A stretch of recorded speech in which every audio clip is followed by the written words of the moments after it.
혹시 이 그림을 보신 적이 있는지 모르겠습니다. 독일의 화가이며 조각가인 알프레슈트 딜러의 작품인 기도하는 소원이라고 하는 그림이고, 저희 집에도 어떤 자매님이 선물하셔서 저희 집에도 이렇게 이거 조각상 비싼 것이 있는데요. 이 이야기는 원래 이 알프레드 딜러라고 하는 분은 형제자매가 18남매였대요. 그리고 가정이 이렇게 부유하지 않았기 때문에 그림에 상당히 이제 재주가 있는 분이셨는데, 가난한 환경이다 보니까 그것을 이제 배울 수 있는 환경이 되지 않아서 이렇게 이제 큰 도시로 좀 성장해서 상경을 하게 됐는데, 이제 그때 만난 친구는 또 이렇게 피아노를 이렇게 이제 배우고 싶어 하는, 피아노에 좀 재능이 있었던 그런 친구였는데, 그래서 두 사람이 그러면 서로 약속을 했다고 합니다. 둘 중에 한 사람이 먼저 이렇게 공부할 수 있도록, 한 사람은 일을 하고 한 사람은 자기가 원하는 것을 배우자라고 해서, 먼저 이 알프레슈트 딜러라고 하는 분이 친구의 도움으로 그림을 이렇게 이제 그리게 되었고요. 상당히 이제 딜러가 유명해지고 이제 친구를 뒷바라지할 수 있는 그러한 이제 경제력이 생겨서 친구에게 이제 가서, 내가 이제는 너를 도울 수 있겠다. 이제는 피아노를 네가 배워라. 라고 했다고 합니다. 근데 이제 친구의 손은 이미 막노동을 해서 피아노를 칠 수 없을 만큼 망가져 버린 그런 상태에 있었고, 그럼에도 불구하고 친구가 이 알프레드 슐트 딜러를 위해서 기도를 했대. 하나님 앞에 내 손은 이렇게 망가졌지만 우리 친구가 잘 유명한 화가가 돼서 하나님 앞에 영광을 돌리는 그런 화가가 됐으면 좋겠다라고 하는 그 기도하는 손을 보고 만든, 또 그린 작품이 이 기도하는 손. 그래서 기도하는 손은 가장 깨끗하고 기도하는 손은 가장 아름답다. 기도하는 자리야말로 가장 위대한 자리요, 기도하는 자리야말로 가장 고귀한 자리다. 친구의 손은 이미 망가져 버렸지만 딜러의 모습에는 가장 아름다운 손이었다라고 하는 작품이 이 기도하는 손이라고 하는 작품입니다. 우리가 방금 읽은 대로 우리가 이제 주기도문이라고 하는, 우리가 잘 알려져 있는 기도문인데, 이것이 제자들의 요청으로 이루어졌다라고 하는 것입니다. 침례 요한의, 우리가 잘 아는 것처럼 예수님의 제자들 중에 일부는 침례 요한의 제자였던 것을 우리가 알고 있어요. 그래서 그 당시에 아마 제자들이 침례 요한이 이렇게 가르쳤던 이 기도에 대해서도 알고 있었을 것입니다. 하지만 뭔가 예수님이 기도하는 삶을 통하여서 침례 요한과는 뭔가 좀 다른, 또 무엇인가 이런 다른 인상들, 또 다른 그런 것들을 봤던 것 같아요. 그래서 이 기도를 가르쳐 달라고 요청을 합니다. 그리고 실제적으로 우리가 잘 아는 것처럼 유태인들은 카다시라고 하는 기도문 외에도 상당히 많은 기도문을 가지고 있어요. 유태인들이 이 매일 드리는 이제 대표적인 게 카다시인데, 해당해서 설교 끝에 우리가 이제 말씀을 이렇게 다 전한 후에 유대인들이 함께 이렇게 암송하는 기도문이 카다시입니다. 그리고 이 카다시는 애도자의 기도라고 해서 누군가 죽었을 때 아니면 장례식 때 꼭 드리는 기도문이에요. 그 기도문을 보시면, 그분의 이름이 높여지고 거룩히 여겨지이다. 그분이 그분의 뜻에 따라 지으신 세상 안에서 그분이 자신의 나라를 다스리게 하시길, 너희들의 생애, 너희들의 날들에, 그리고 이스라엘 전체의 생애 신속히, 그리고 조만간 그분의 이레한 이름이 영원에서 영원까지 찬양되소서. 이에 대해 말하라. 아멘. 죽이는 분과 조금 뭐 비슷한 뭐 그런 부분도 좀 있지요. 그들이 매일 암송하는 기도문이 있음에도 불구하고 이거 외에도 18번 축복 기도문도 있고요. 그 외에도 아이들을 목욕시킬 때 엄마가 하는 기도문도 있고 상당히 많은 기도문들을 가지고 있습니다. 이걸 잘 알고 있는 제자들임에도 불구하고 예수님의 기도에는 뭔가 특별한 것이 있었다라고 느낀 것이죠. 그렇기 때문에 우리에게도 기도를 가르쳐 달라고 하는 부탁을 이렇게 하는 것을 보게 됩니다. 누가는 다른 서신 이 복음서의 저자와는 달리 예수님의 기도하는 장면을 상당히 많이 강조하고 있어요. 왜냐하면 누가가 주목해서 말하고 있는 것은 예수님의 인자 되신 사람이신 예수를 강조하고 있기 때문이에요. 그러면 사람이신 예수님이 이 땅 가운데에서 그분의 삶을 사시면서 가장 중요하게 생각했던 게 뭘까라고 하는 것을 아마 강조했는데 그게 기도라고 하는 것이죠. 그분이 하나님이셨지만 또한 우리와 동일한 사람이셨기 때문에 그분은 끊임없이 아버지 하나님께 의존하는 삶을 사셨다라고 하는 것을 이 누가복음은 강조하고 있습니다. 예수님의 삶에서 기도란 능력의 근원이셨어요. 그래서 제자들이 예수님의 이 능력의 근원이 그분의 기도하는 삶에서 나온다라고 하는 것을 알고 있었기 때문에 자신들도 예수님과 같은 그러한 능력들을 소유하기를 원해서 아마 그러한 우리에게도 기도를 가르쳐 달라고 하지 않았을까라고 하는 생각이 들어집니다. 여러분 모두 능력 있는 삶을 사시기를 원하시잖아요. 그러한 삶을 우리가 살기를 원한다면 우리 주님의 기도를 배워야 된다라고 하는 것입니다. 주님은 기도의 모본에 대해서 말씀을 하셨어요. 예수께서 이르시되 너희는 기도할 때 이렇게 기도하라. 이렇게 기도하라라고 하다 보니까 일반 이제 뭐 교파에서는 주기도문을 꼭 이렇게 암송하지요. 뭐 여러분은 이제 교파에 안 가셔볼지 모르겠지만 저도 이제 그런 모임에 꼭 참석하면 저도 함께 주기도문을 암송을 했어요.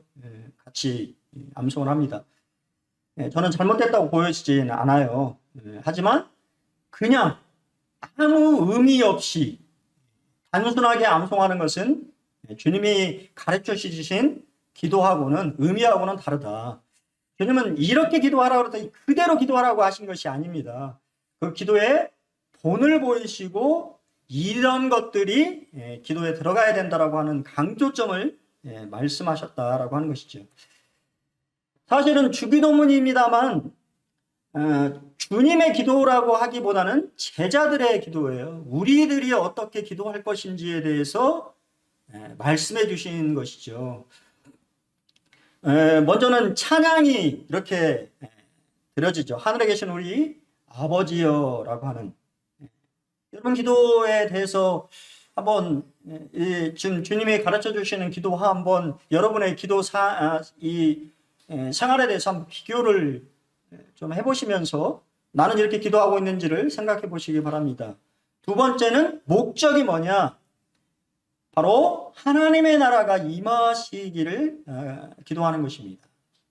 그리고 나서 세 번째는 내가 이제 필요한 것들을 아래는 공급, 일용할 양식을 달라고 하는 그런 기도.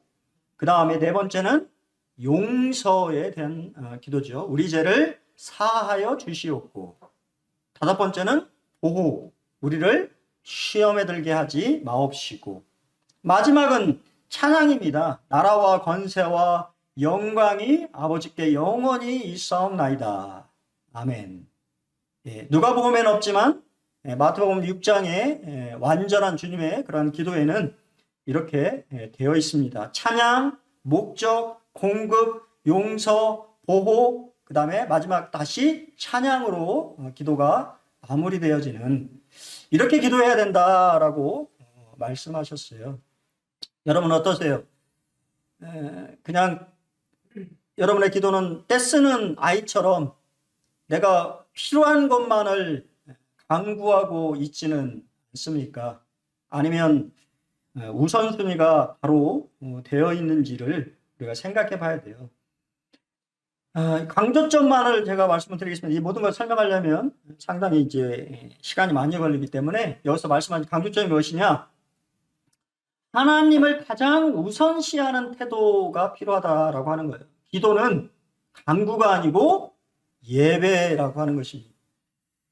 아버지의 이름이 거룩히 여김을 받으시오며 나라가 임하시오며 라고 하는 기도는 바로 하나님을 위한 기도가 우선이 되어야 된다라고 하는 것을 우리에게 강조하고 있는 것입니다.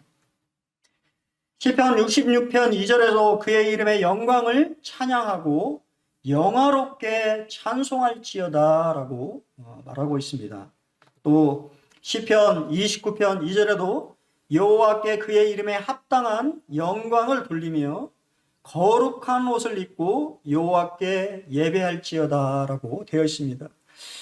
이 모든 이 기도의 중심에는 하나님을 찬양하며 예배하는 것이 우선이 되어야 된다라고 하는 것입니다. 두 번째는 하나님의 새 이름으로 기도할 것을 우리에게 말해주는데 그것이 바로 우리 아버지여라고 하는 것입니다. 이 구약의 이스라엘 백성들에게는 상당히 좀 낯선 칭호죠. 사실 하나님의 이름을 부르지 않기 위해 사실 여호와라고 하는 것도 그분의 이름을 부르지 않는 거죠. 만홀히 여기지 않기 위하여서 이름을 이 자음자를 다 빼고 만든 게 여호와라고 하는 이름이잖아요. 그래서 그러한 이름조차 부를 수 없는데 주님은 뭐라고 말씀하시냐? 아버지라 부르라고. 그것도 아바 아버지. 아바가 뭡니까? 아빠라고 하는 말이잖아요. 가장 친근한 아버지하고는 또 아빠하고는 또 다르잖아요. 그렇죠? 느낌이. 네. 제가 보니까 저희 그 아버지, 육신의 아버지한테 아빠라고 잘 안 불러지더라고요. 그러니까 그만큼 친밀감이 없는 것이죠. 그러니까 저희 자녀들이 아니면 여러분의 자녀들이 여러분들을 아버지라고 부르는 것보다는 아빠. 우리 어떻게 부르시니? 어떤 한 목사님이 그런 얘기 하셨는데 참 공감이 되었습니다. 40이 먹은 아들이 나한테 와서 아빠 아빠 하는데 너무 기분이 좋았다라고 하는, 내가 자식을 잘 키웠다라고 하는 얘기를 하시는데 감사가 있다고 하는 것이에요. 그때 그런 말씀 드렸잖아요. 그만큼 친밀감이 있었다라고 하는 것에 대해서 그런 얘기를 했다라고 하는 것입니다. 아바 아버지라. 우리 주님도 겟세마나 동산에서 아바 아버지라고 부르시셨고, 사도 바울 또한 우리에게 성령님을 너에게 주셨사오니 이제는 너희가 하나님을 아빠 아버지라고 부르라 라고 얘기했다라고 하는 것이, 여러분 그렇게 부르고 계십니까? 아빠 아버지. 왕의 아련신이라고 하는 책에 브라이언 캔디스 시몬스가 하나님 우리 아버지의 이시다라고 하는 것에 대해서 이렇게 말하고 있습니다. 나는 하나님의 주목을 받는 중심인물이다. 내가 아빠 아버지라 부른다라고 하는 것은 하나님의 모든 관심이 나에게 있다라고 하는 거예요. 나는 하나님의 관심을 받는 사람이다. 나는 하나님의 영광의 수혜자이다. 나는 하나님 계획의 초점이 된다. 나는 하나님의 사랑의 대상이다. 나는 온전하고 지속적으로 하나님을 점유한다라고 하는 뜻을 가지고 있다고 하는 거예요. 여러분, 모르겠습니다. 교회 가운데에서는 좀 그럴 수 있어요. 교회 가운데에서는 좀 성도들이 나를 좀 좀 나에게 관심이 없는 것 같기도 하고 나에게 별로 그런가? 근데 하나님은 그렇지 않다라고 하는 거예요. 모든 관심이 여러분에게 있다라고 하는 것입니다. 여러분의 삶의 모습을 바라보고 계시고 어떻게 살고 있는지, 어떠한 삶을 하고 있는지, 어떠한 생각을 가지고 있는지 모든 하나님의 관심이 여러분에게 있다라고 하는 그것이 아버지의 마음이다. 세 번째는 나의 기도가 하나님의 기도가 되도록 해달라는 것입니다. 경배의 호칭 후에 가장 먼저 우리가 구해야 될 것은 아버지의 이름과 아버지의 나라와 아버지의 뜻을 구해야 한다고 하는 것입니다. 우선순위가 나의 필요나 나의 그런 것들을 아려는 것이 아니고 바로 하나님 아버지, 그분의 뜻과 그분의 이 마음, 그것을 먼저 구하게 될 때 하나님은 다 하신다고 하는 것이죠. 필립 브룩스는 기도는 하나님께서 싫어하시는 것을 이겨내는 것이 아니고 하나님의 가장 높으신 기쁘신 뜻을 붙드는 것이다. 내가 하나님이 싫어하는 것을 막 어린아이가 떼를 쓰며 달라고 하는 것이 기도가 아니고 하나님이 나에게 원하시는 것이 무엇인지를 알아가는 것이 사실은 기도라고 하는 것이지요. 나의 필요가 아닌 하나님 나에게 원하시는 것을 알아가게 될 때, 그분의 뜻을 구하게 될 때, 그리고 그분의 뜻을 붙들게 될 때 사실 나머지 것들은 하나님 다 하신다라고 하는 것입니다. 그리고 나서 뭐라고요? 우리와 우리의 필요를 구하라고 하는 것입니다. 이것은 마태복음 6장에서 이미 우리의 이 먹고 사는 문제, 아버지 하나님이 안다고 한 거야. 아빠가 안다라고 하는 것입니다. 의식주, 너희들이 기본적으로 살아가야 될 필요한 것들은 누구 책임이다? 하나님 책임이라는 거예요. 아버지 책임이라고 하는 거예요. 그것을 믿느냐라고 하는 것입니다. 너희들이 믿으면 먼저 그 나라와 그 의를 구하라고 하는 것입니다. 나머지는 내가 책임져 주겠다라고 하는 것입니다. 그것이 아버지의 책임이라고 하는 것입니다. 주기도문에도 그 맥락이 흐르고 있는 것입니다. 같은 것을 말씀하신 거예요.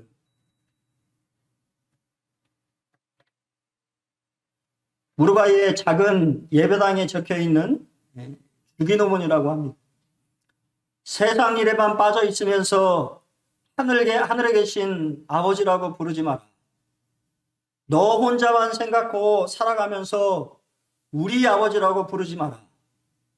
자기 이름을 빛내기 위해 안간힘을 쓰면서 아버지의 이름이 거룩히 여김을 받으시라 기도하지 마라. 물질 만능의 나라를 원하면서 아버지의 나라가 임하시며 라고 하지 마라. 내 뜻대로 되기를 기도하면서 아버지의 뜻이 이루어지소서라고 하지 마라.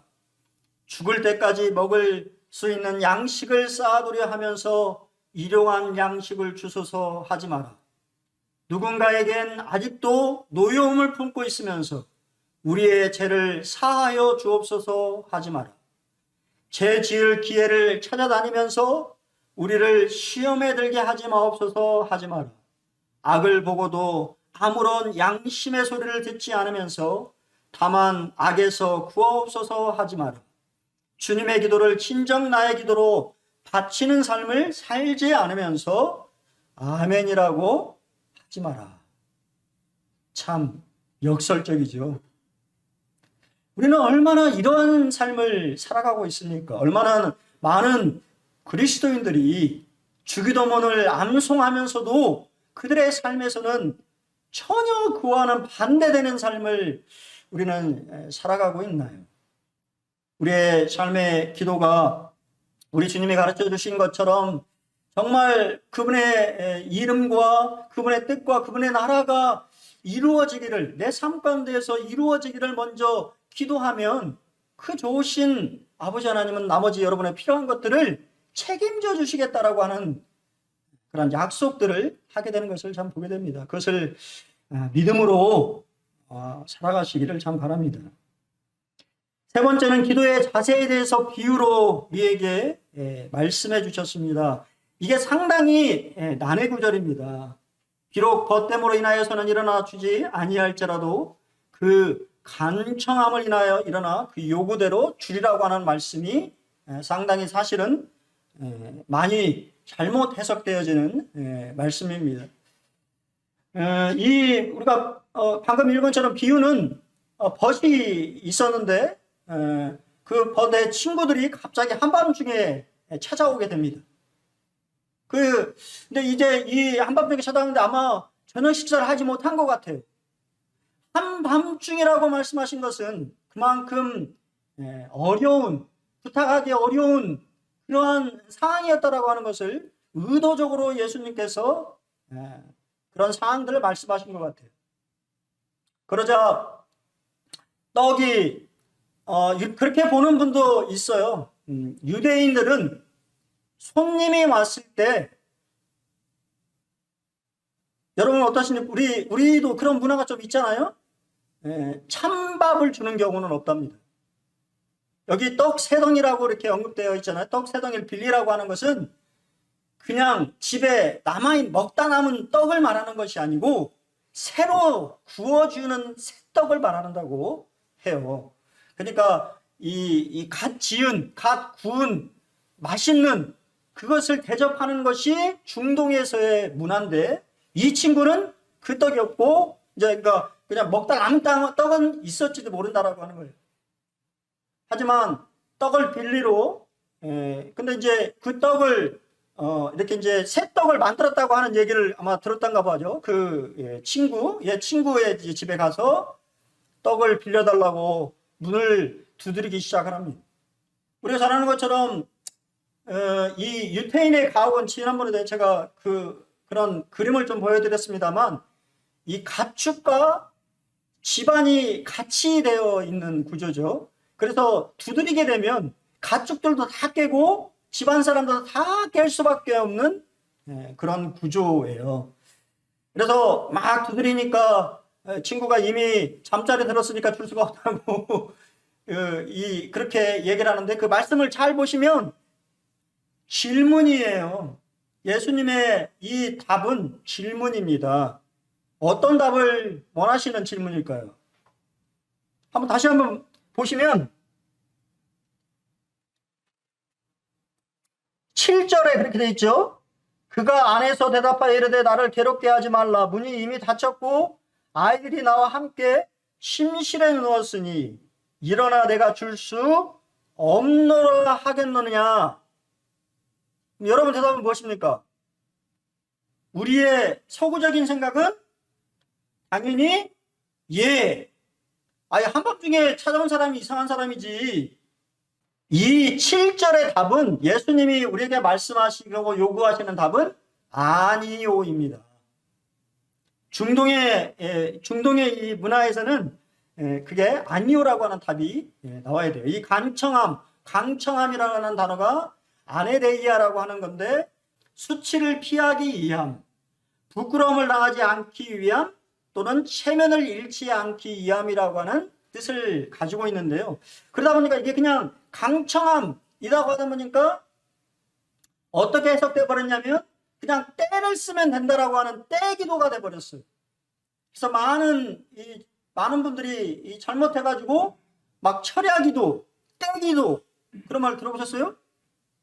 어린아이가 엄마 슈퍼마켓 가가지고 자기가 원하는 장난감을 사달라고 때를 쓰고 울고불고, 그러니까 엄마가 막 그냥 막 창피하고 막 부끄러워가지고 아이고 그래 알았다 하고 주는 그런 것이 아니라고 하는 거예요. 그런 것을 말하고 있는 게 아닙니다. 일리아 맥도날드 형제님은 이 예화를 적용함에 있어 우리는 잘못된 결론에 이르지 않도록 유의해야 한다고 우리에게 말해주고 있습니다. 그것은 하나님께서 우리의 지속적인 요청에 짜증내신다는 것을 의미하지 않는다라고 하는 것입니다. 또한 아울러 그것은 우리의 기도가 응답되게 하는 유일한 방법은 지속적으로 구하는 것임을 암시하지도 않는다라고 말하고 있습니다. 때를 쓴다고 해서 하나님이 주시지 않는다라고 하는 것이에요. 떼쓰기 때문에 주는 것이 아니다라고 하는 것입니다. 그래서 요새 이제 요즘에 이제 그것을 중동의 문화를 연구하시는 분들이 이제 말하는 부분이 이런 부분인데요. 이 떡을 빌리러 온 사람은 당당히 요구할 수 있는 사람이라고 하는 거예요. 그러니까 유대인의 이 명예나 체면을 중요시하는 문화가 이 중동 지방에는 자리하고 있는데, 밤중에 떡을 빌리러 친구 집에 간 것은 예의에 벗어난 뻔뻔한 행동이 결코 아니라고 하는 거예요. 오히려 떡 세 덩을 빌리러 온 자의 청을 거절하는, 내가 잠자리에 들어서 줄 수 없다고 말하는 그 친구가 오히려 뻔뻔한 사람이다라고 하는 것입니다. 수치를 알아야 된다. 그러니까 여기서 말하고 하는 것은 그렇게 해서라도 줬잖아요. 결국은 그 수치를, 체면을 생각해서 줬는데 하나님은 그러시겠냐라고 하는 거예요. 하나님의 자녀가 요구하는 거에 대해서 하나님이 체면 때문에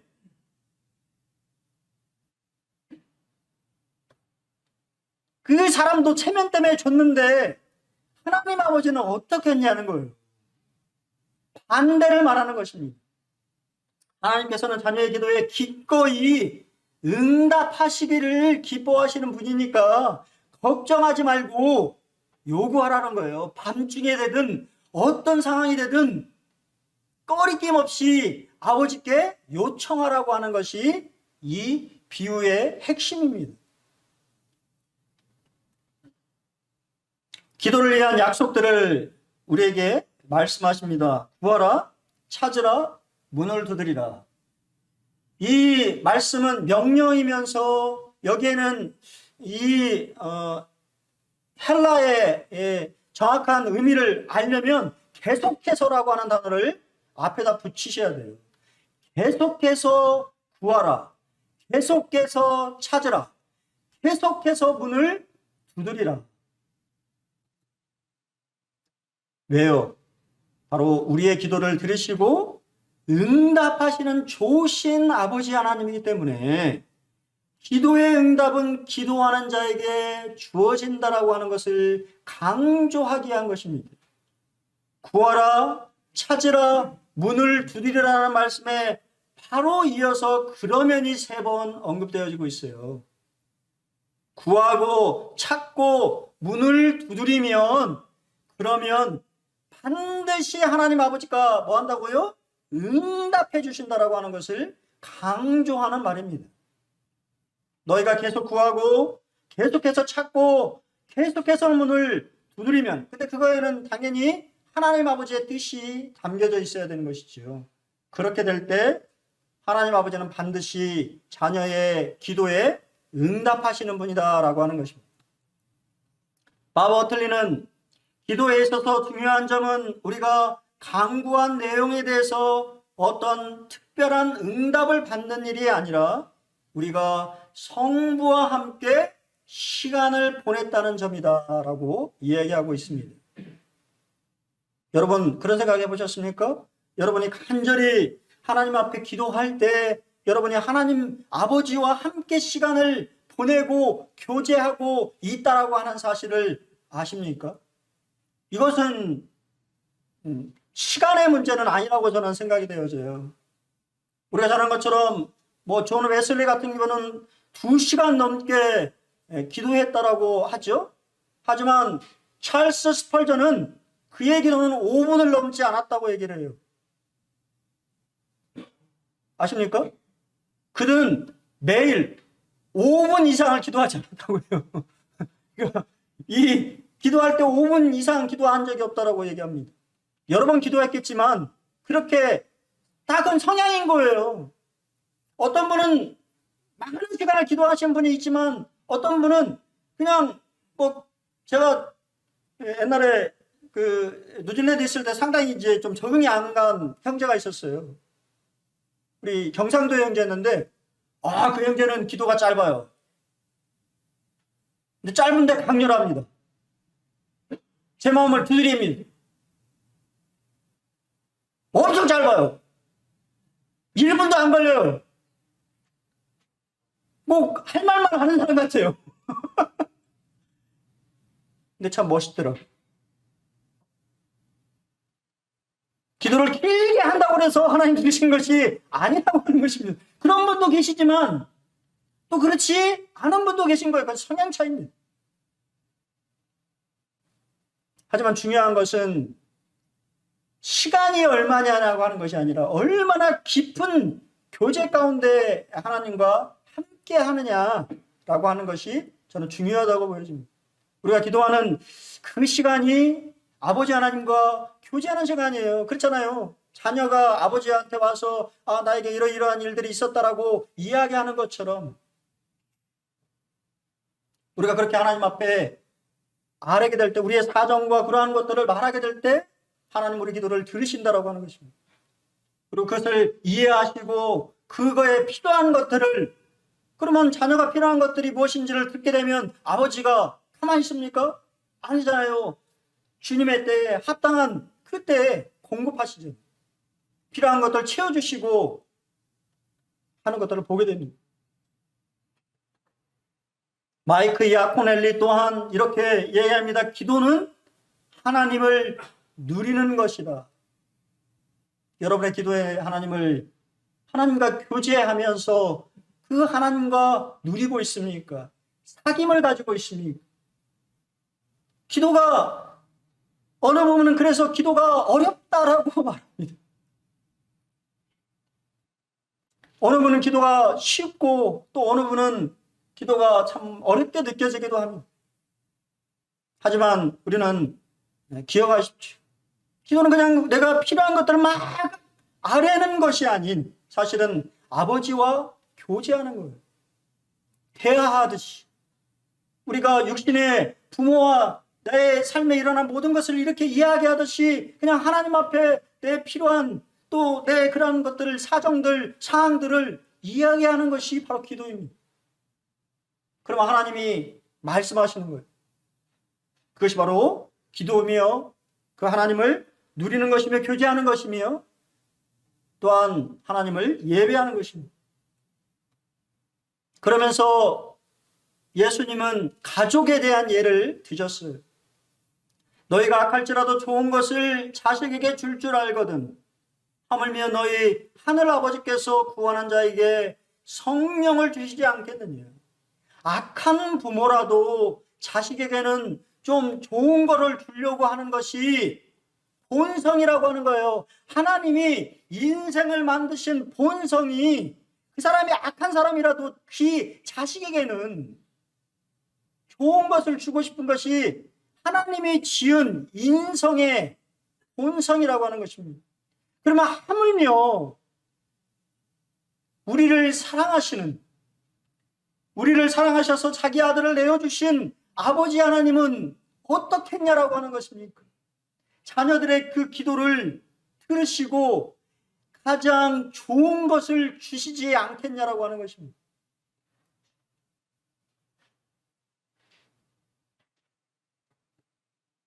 가장 좋은 것을 주시기를 원하시는 아버지라고 하는 사실을 기억하라고 하는 것입니다. 생선을 달라고 하면 뱀을 주겠냐라고 하는 거예요. 우리를 해롭게 할 어떤 것을 주시지 않는다라고 하는 것입니다. 알을 달라고 하는데 정갈을 주겠냐는 거예요. 자식에게 참기 어려운 고통을 가져다 주지 않는다라고 하는 것입니다. 그것이 하늘 아버지라고 하는 것이. 자식들에게 가장 좋은 것을 주기를 원하는 아버지. 여러분, 그런 아버지가 있다라고 하는 것이 얼마나 감사가 됩니까? 그런 아버지가 여러분의 목소리를 듣고 싶으신 거예요.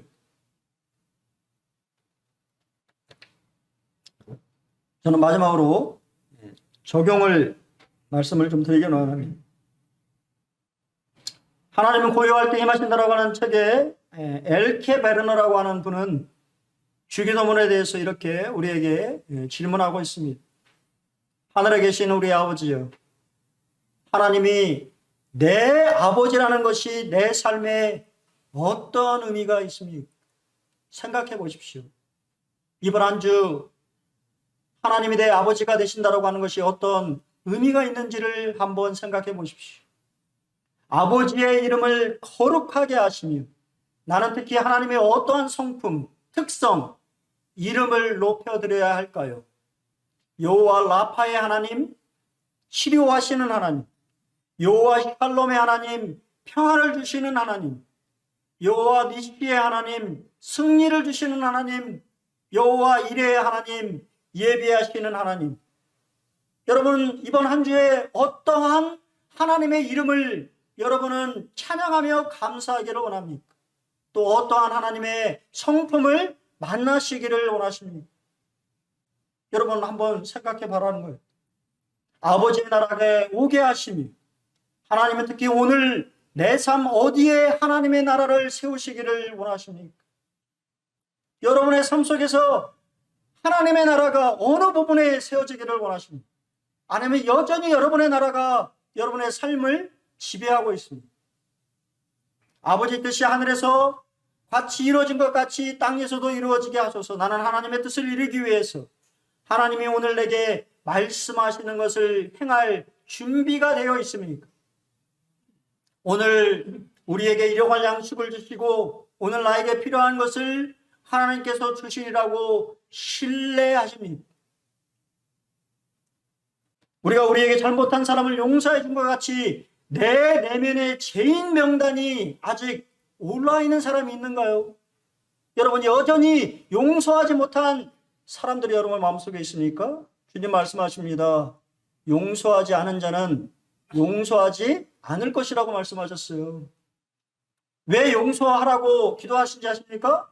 우리 자신을 위해서 그런 거예요.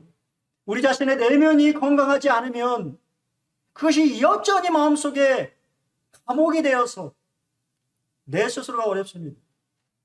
내가 용서해버리면 내 마음이 편안해진 것을 보게 돼요. 우리를 시험에 빠지지 않게 하시고 악에서 구하소서. 어떤 부분에서 나는 자유를 누리지 못하고 사로잡혀 있으며 무엇을 두려워합니까? 여러분을 정죄하거나 낙심하게 하는 것이 있습니까? 여러분 기도하시기 바랍니다. 하나님 나의 그런 부분들에서 자유롭게 해달라고 또 그런 유혹에 빠지지 않게 해달라고 기도해야 되는 것입니다. 나라와 권능과 영광이 아버지 영원히 아버지의 것입니다. 아멘. 나는 오늘 무엇에 대해 하나님께 찬양과 감사를 드릴까요? 한 주 여러분은 하나님 앞에 어떠한 감사를 드리기를 원하십니다.